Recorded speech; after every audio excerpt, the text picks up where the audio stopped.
এক সপ্তাহের উপর পেহেলগাঁওয়ে জঙ্গিরা, কিন্তু তারা নিজেদের মধ্যে কমিউনিকেট করছিল কিভাবে কিভাবে যোগাযোগ করা হচ্ছিল সীমান্তের উপাসের সঙ্গে? স্যাটেলাইট ফোন, 3টে স্যাটেলাইট ফোন ব্যবহার হতো এখনো পর্যন্ত গোয়েন্দারা জানতে পেরেছেন, যার মধ্যে 2টো স্যাটেলাইট ফোন পেহেলগাঁও থেকেই পাওয়া গিয়েছে। কোথা থেকে পাওয়া গেল? স্থানীয় কোনো সূত্র, স্থানীয় কোনো যোগাযোগ থেকে কি জানা গেল যে কোথায় স্যাটেলাইট ফোন রয়েছে? কিভাবে উদ্ধার করা হলো? মৈত্রেয়ী রয়েছে পেহেলগাঁও থেকে আমার সঙ্গে। মৈত্রেয়ী,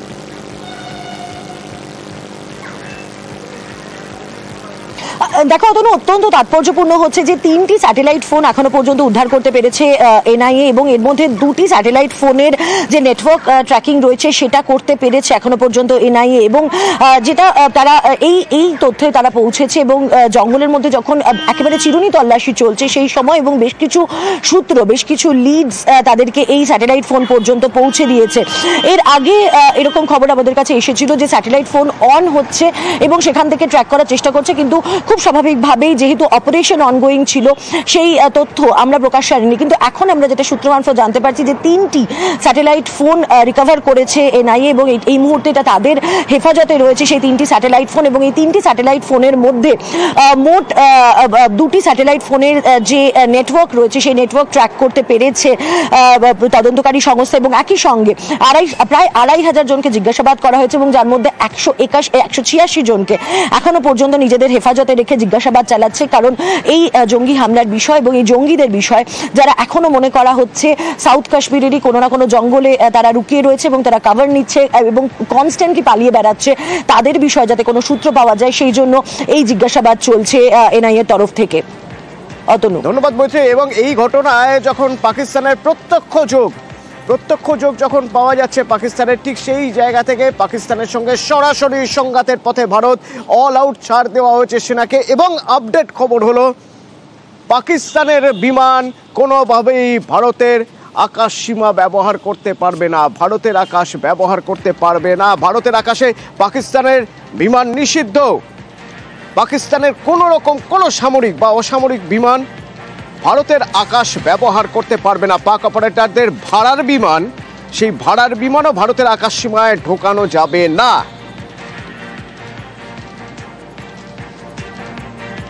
যে ধরনের পলিসিজ একে অপরের দিকে আমরা ছুঁড়ে দিচ্ছি, তাতে এটা খুব আশ্চর্যজনক নয় যে ভারত ও পাকিস্তানের বিমান চলাচলের ক্ষেত্রে এই ধরনের নিষিদ্ধকারী নীতি গ্রহণ করবে। নিরাপত্তার দিক থেকে এবং কূটনৈতিক প্রত্যাঘাত হিসেবেও কিন্তু এই জায়গাটাকে দেখা যেতে পারে, এবং ক্রমান্বয়ে যে টেনশন বাড়ছে, পরিস্থিতি অত্যন্ত সংকটজনক, এবং আমাদেরকে আসন্ন কিছুদিন খুব দেখতে হবে যেভাবে আমাদের সরকার কি সিদ্ধান্ত নিচ্ছে। পারস্পরিক ঘাত প্রত্যাঘাতের মাধ্যমে বোঝাই যাচ্ছে যে এই পরিস্থিতি আরো বেশি চ্যালেঞ্জিং হতে চলেছে আসন্ন কিছুদিন।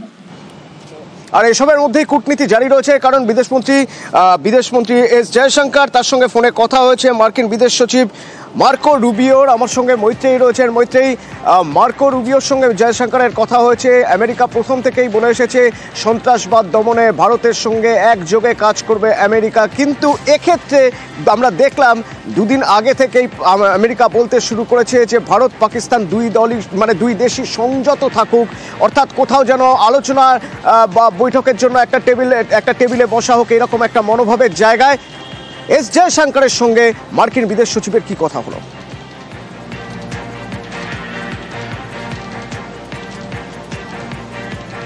কিন্তু এমন একটি সময় হলো এই দুজনের কথাবার্তা যখন একদিকে ইউএস দুপক্ষকে সংযত থাকার কথা বলছে, অন্যদিকে ইউএনের কাছে পাকিস্তান আবেদন করছে যেন তারা ইন্টারভিন করে, অর্থাৎ যেন এই যে টেন্স পরিস্থিতি রয়েছে তার এসকালেশন যেন বেশি না হয়। কিন্তু সেই মুহূর্তে দাঁড়িয়েই রুবির সঙ্গে আলোচনা এবং এস জয়শঙ্করের সঙ্গে তাদের যে কথোপকথন হয় সেখানে দাঁড়িয়ে কাউন্টার টেররিজমে ইউএস এর তরফ থেকে সমস্ত রকম সহযোগিতা ইউএস করবে সেই বার্তা কিন্তু রুবিওর তরফ থেকে দেওয়া হয়েছে, অর্থাৎ মার্কিন সহযোগিতা সমস্ত রকমের থাকবে কাউন্টার টেররিজমের জন্য, সেই বার্তা খুব স্পষ্ট করে দেওয়া হয়েছে। যদিও এসকালেশনের ব্যাপারে যদিও ভারতের তরফ থেকে এস জয়শঙ্কর এটা পরিষ্কার করে দিয়েছে যে ভারত যারা মূল অপরাধীরা রয়েছে তাদেরকে সাজা দেওয়ার জন্য, এই ঘৃণ্য হামলা যারা চালিয়েছে তাদেরকে সাজা দেওয়ার জন্য ভারত একেবারে প্রতিজ্ঞাবদ্ধ, এবং সেই পরিস্থিতিতে দাঁড়িয়ে ইউএস এর একটা সাপোর্ট পাওয়া এই কাউন্টার টেররিজমের ক্ষেত্রে কিন্তু এটা ভারতের জন্য কোথাও একটা গিয়ে এই কূটনৈতিক আলোচনারই ফলাফল বলে মনে করা হচ্ছে। অতনু, ধন্যবাদ।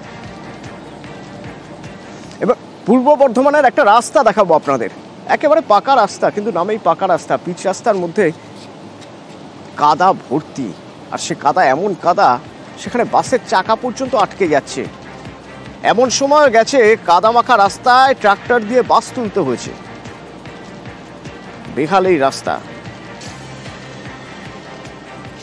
10-12টা গ্রাম এদিকে যাতায়াত করে, অনেকটা শহরের মধ্যে না গিয়ে। হ্যাঁ, শহরের মধ্যে এটা শর্ট রাস্তা, এই জন্য যাতায়াতটা এদিকে বেশি করে। পুরোটাই এরকম, এটাই চাষিদের ধান মাঠ থেকে এসছে, বড় বড় গাড়ি। আমরা চাইছি রাস্তা যেন পরিষ্কার হয়। রাস্তা শরদিন্দু রয়েছে এখান থেকে আমার সঙ্গে। শরদিন্দু, কতটা জায়গা জুড়ে, মানে এই কত কিলোমিটার রাস্তা, সেই রাস্তার এই দশা কতদিন ধরে, এবং এই রাস্তা কেন সারানো যাচ্ছে না? অতনু দীর্ঘ রাস্তা, একেবারে ভাতার থেকে বলগনা থেকে শুরু করে কামারপাড়া, অন্যদিকে খণ্ডঘোষের বিভিন্ন রাস্তা, রায়নার বিভিন্ন রাস্তা, সব যেন মনে হচ্ছে একেবারে মাটির রাস্তা। এবং তারপরে সেখানে বৃষ্টি হওয়ার কারণে এত কাদা জমেছে যে বাস পর্যন্ত চলতে পারছে না। সাইকেল, মোটর সাইকেল তো দূরের কথা, দুর্ঘটনা ঘটছে প্রায়শই। আসলে বিষয় হচ্ছে এখন হারভেস্টার মেশিনে ধান কাটা হচ্ছে, ট্রাক্টরে করে সেই ধান তোলা হচ্ছে, এবং জমির সব কাদা এই হারভেস্টার মেশিন ট্রাক্টরের মাধ্যমে রাস্তায় উঠে যাচ্ছে। ফলে পিচ চলে গেছে কয়েক ফুট, একেবারে বলা যায় যে ফুট খানেক মাটির তলায়। পুরো রাস্তা মনে হচ্ছে যেন মাটির রাস্তা, এবং কাদা থকথকে হয়ে এমনও হচ্ছে যে যাত্রীবাহী বাস দাঁড়িয়ে যাচ্ছে, তাকে ট্রাক্টরে করে টেনে আনতে হচ্ছে। সাইকেল, মোটর সাইকেল নিয়ে যাওয়া যাচ্ছে না, যে কোনো সময় উল্টে পড়ে যাচ্ছে, এবং হেঁটে যাওয়ারও জায়গা থাকছে না। এবং বাসিন্দারা বলছেন যে এই অবস্থা একেবারে জেলার কিন্তু এই বিভিন্ন এলাকায়, একেবারে তোমাকে যেমন জানালাম, রায়না, খণ্ডঘোষ, ভাতার বিভিন্ন যে কৃষি প্রধান এলাকা, যেখানেই ধান উঠছে সেখানেই এই অবস্থা তৈরি হয়েছে। যে জেলা প্রশাসনও বিষয়টি নিয়ে অবগত রয়েছে, তারা বলছে সিভিক পুলিশ, সিভিক ভলেন্টিয়ার বা অন্যভাবে যাতে এই সমস্যা তাদের রেখে যান নিয়ন্ত্রণ করে যাতে সমস্যার সমাধান করা যায়। জেলা পরিষদ কি বলছে? ধন্যবাদ শরদিন্দু। গ্রীষ্মের ধান ওঠার পরের সময় যে ট্রাক্টর জাতীয় যে কৃষি যন্ত্র রয়েছে তাদের চাকার সঙ্গে যে মাটি উঠে আসে সেটা নিয়ে একটা, এবং অনেক সময় অ্যাক্সিডেন্টও ঘটে যাচ্ছে। সঙ্গে পুলিশ প্রশাসন সজাগভাবে প্রতিটা থানা থেকে প্রচার হচ্ছে। আমরা চাষি ভাইদেরকে অনুরোধ করছি, কৃষকদেরকে অনুরোধ করা হচ্ছে, এবং পুলিশও ব্যাপকভাবে প্রচার চালাচ্ছে। জমি থেকে যখন গাড়িটা ট্রাক্টর পাকা রাস্তায় তোলা হয় তার আগে যেন চাকাগুলো একটু ধুয়ে নিয়ে যদি তোলা হয় তাহলে এই সমস্যাটা না থাকে। দেগঙ্গা মিনাখা মানেই যেন চিংড়ির স্বর্গরাজ্য। বাগদা থেকে শুরু করে দারুণ দারুণ চিংড়ির চাষ হয় মৎস্যজীবীদের কাছে। মানে চিংড়ি যারা চাষ করেন সেই মৎস্যজীবীরা এখানে মোটামুটি একটা ভালো জায়গায় রয়েছেন, কারণ প্রচুর ভালো চাষ হয় এখানে, ভালো মাছ পাওয়া যায়। তো সেই মাছের এবার বোধহয় কোথাও মড়ক লেগেছে, চিংড়িতে মড়ক লেগেছে। কেন জানেন? কারণ মৎস্যজীবীরা বলছেন লেদার কমপ্লেক্সের দূষিত জল। কিভাবে জল বিদ্যাধরীতে মিশছে, কিভাবে ক্ষতি হচ্ছে, মৎস্যজীবীদের হাল ঠিক কিরকম জানবো। জিয়াউল রয়েছেন আমার সঙ্গে সরাসরি। জিয়াউল, দেখো অতনু, একেবারে মাছের স্বর্গরাজ্য বলা হয় এই একেবারে উত্তর 24 পরগনা, মিনাকা, সন্দেশখালী, হাসনাবাদ এবং হাড়োয়া, বারাসাত ব্লক টু দেগঙ্গা, এই অংশ বিস্তীর্ণ এলাকায় মাছ চাষ হয়। হাজার হাজার বিঘা মাছ চাষ হয়, এবং বিদ্যাধরীর জল দিয়ে এই মেচোবেড়িতে মাছের জল তোলা হয় এবং সেখানে মাছ চাষ হয়। কিন্তু বিগত কয়েক বছর ধরে দেখা যাচ্ছে সেই জলে দূষিত হচ্ছে, অর্থাৎ লেদার কমপ্লেক্সের জল, অন্যদিকে কলকাতা কর্পোরেশনের জল এই বিশ্বে বিদ্যাধরীতে নদীতে, অর্থাৎ এই লেদার কমপ্লেক্সের অ্যাসিডযুক্ত জল বিদ্যুৎ আসছে, এবং সেই জল দূষিত হয়ে এই ধরনের যারা মাছ চাষের জন্য এই জল ব্যবহার করে সেখানে সেই জলে ঢুকে ভাইরাস আক্রান্ত হচ্ছেন। এবং যে হাজার হাজার কৃষক মাছ চাষি রয়েছেন তাদের এই মাছ চাষে বিশেষ করে চিংড়ি, বাগদা, অর্থাৎ বাগদা মাছ যেটা এক্সপোর্ট হতো, সেই মাছে কিন্তু ব্যাপক পরিমাণে মরক দেখা যাচ্ছে বা ভাইরাস আক্রান্ত হচ্ছে। ফলে বেশ কয়েক বছর ধরে হাজার হাজার মাছ চাষি তারা কিন্তু ক্ষতিগ্রস্ত হচ্ছেন। তাদের একটাই দাবি, এই জল যদি বন্ধ করে, অর্থাৎ জল এই লেদার কমপ্লেক্স কমপ্লেক্সের জল একটা জায়গায় এনে সেখান থেকে আবার অর্থাৎ রিসাইকেল করে যদি জল নদীতে ফেলা হয় তাহলে তারা উপকৃত হবেন।